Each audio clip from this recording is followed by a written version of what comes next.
Hi, a very good morning to all of you. Hope all of you are fine, doing good.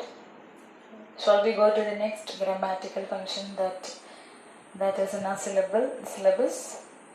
It is passive voice. In the screen itself, you can see this is from this picture. You can get what is active and what is passive. If we take the crow as the subject, what is seen in the first picture is crow is doing some action. If it is killing, we can say that the crow has killed the fox. Is it fox? Yes, fox. In the next second picture, what's it? If it is the same subject, crow, what happens? Crow is inactive. Crow is very inactive. Crow is doing nothing. So there, the crow is the subject. The crow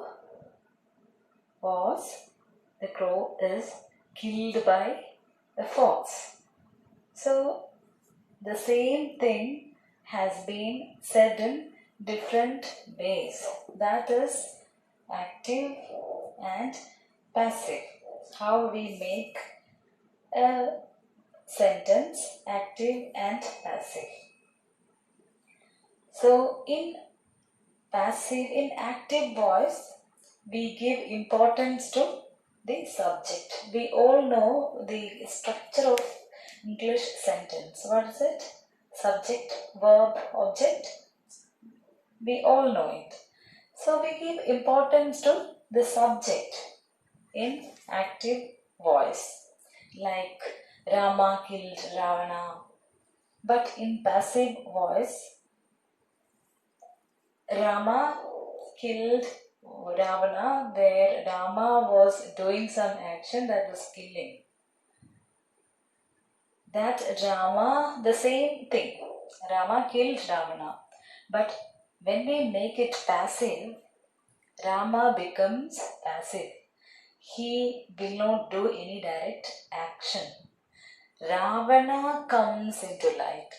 Ravana becomes the subject in passive, like Rama killed Ravana changes into Ravana was killed by Rama. Meaning is same, but the tone and the structure is different. You all know this function and we are going to study it in detail. So, shall we go to another examples? Let's compare. Taking two sentences. We have, your little boy broke my kitchen window this morning. That window was broken by your little boy. So, this is the same incident, but the tone of the sentence is different in active and in passive. Look at the first sentence, that is active. How it is active? Your little boy. That is the subject there. Isn't it? Your little boy. Broke is the verb. My kitchen window is the object. There, your little boy comes first in active voice. Subject comes first. And that same subject does the action. Your little boy broke. What he did? He broke. So the boy is doing the action in active voice. What did he broke? My kitchen window, the object, and it comes last.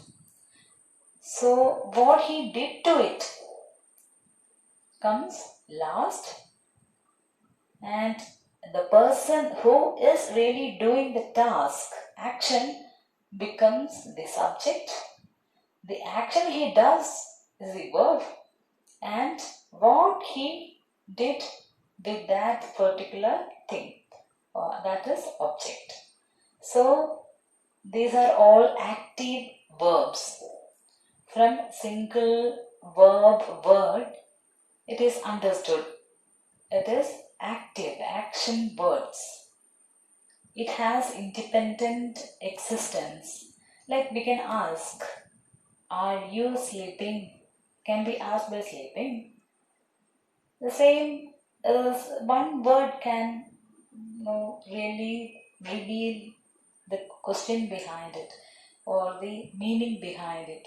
Such words are meaningful, active verbs. Slept, sleep. So, such words which actually is done by the subject is active voice. Look at the sentence, second sentence. The first sentence has been made like, that window was broken by your little boy. So here what is the subject?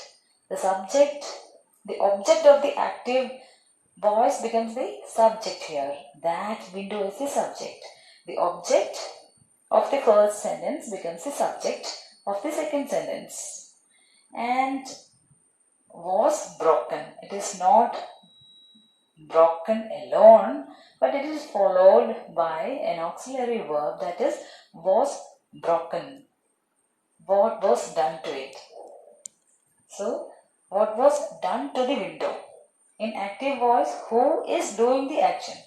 In second sentence, in passive voice, what was done to that object? That is the verb. And by your little boy, who this was done by? Done by whom? That is the object here. Done by, indirectly saying, done by this boy. So this is how we make a passive voice from an active voice. The choice between active and passive constructions often depends on what has already been said or what the listener already knows. We usually like to start sentences with what is already known and to put new information later in the sentence. In the first example above, the listener does not know about the broken window. So the speaker makes it the object of the sentence. In the second example, the listener knows about the window. It is being pointed out to him. He can see it. He can see that his boy has broken the window. He can see it. So the speaker uses passive construction so that he can point out it again. In this way, he can put the window first and keep the new information who broke it second. This is how we create a new sentence. So, some rules are there to make passive sentences, like we could only make transitive verbs into passive voice. It can only be made into passive voice because intransitive verbs have no object. So we must have an object to create passive voice. Active voice comes first. Object of active voice comes first in passive voice. Right.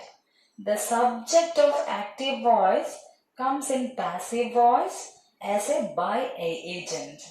We add by. So they are called as by agent. The subject of active voice. They are called as by agent in passive voice. Okay. So active voice is subject plus verb plus object. But passive voice is object plus be B form, do you remember B forms? Is, am, are, was, were, has, had. No. B is, am, are, was, were. B forms plus V3 plus by subject. That is the construction of passive. So it is easy to use active, passive voice. There in passive voice there are some changes which is going to occur when we make it into passive. And the important thing is it is dependent on the tense. When tense changes, the construction also, the verb forms also change. And in tenses, in future continuous and perfect continuous tenses have no passive voice. Why? Do you know why? Future continuous and perfect continuous tenses have no passive voice because the active voice of these have be form. Is, am, are, was, were. They contain be form within itself. So we can't make it again passive. It is already in a shape of passive form. So there is no passive form in future continuous and perfect continuous tenses. And questions also can be made into passive voice. And some subject like I become me in object. Subject of active voice becomes the object of passive voice.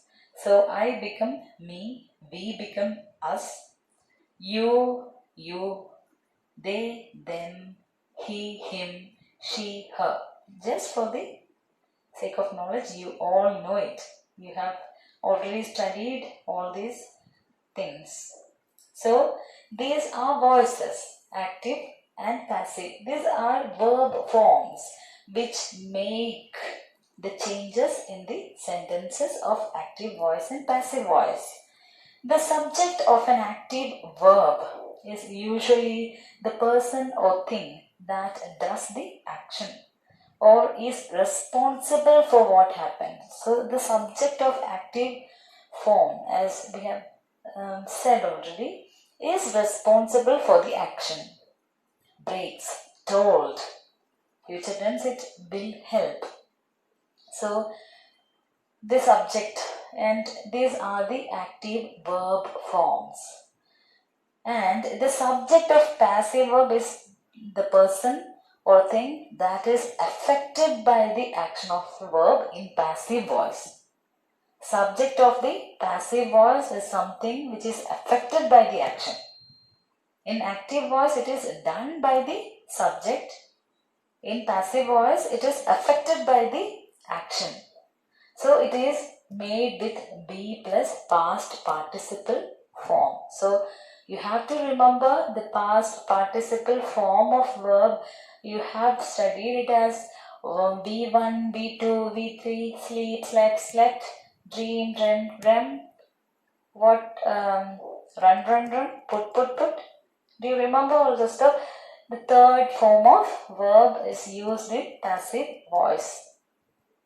Is broken, break, broken, was told, tell, told, will be helped, helped. So the third form of verb is being used in passive voice. I hope so far it is clear. If it is not clear, you must call me, okay? So passive verb forms, as I have said, it changes according to the tenses. Tenses must be taught by some other teacher. You have tenses to learn in detail. So I hope some teacher will be teaching you right now. I don't know, but you have idea about the tenses. As I said earlier, we can't make perfect future continuous and perfect continuous tenses into passive voice. That should be remembered. So we will not have an example of this. We have, so I will be going into two parts, otherwise it will be too big an audio video. So I am going to take it in a short videos, half part today and half part later. This is present simple. So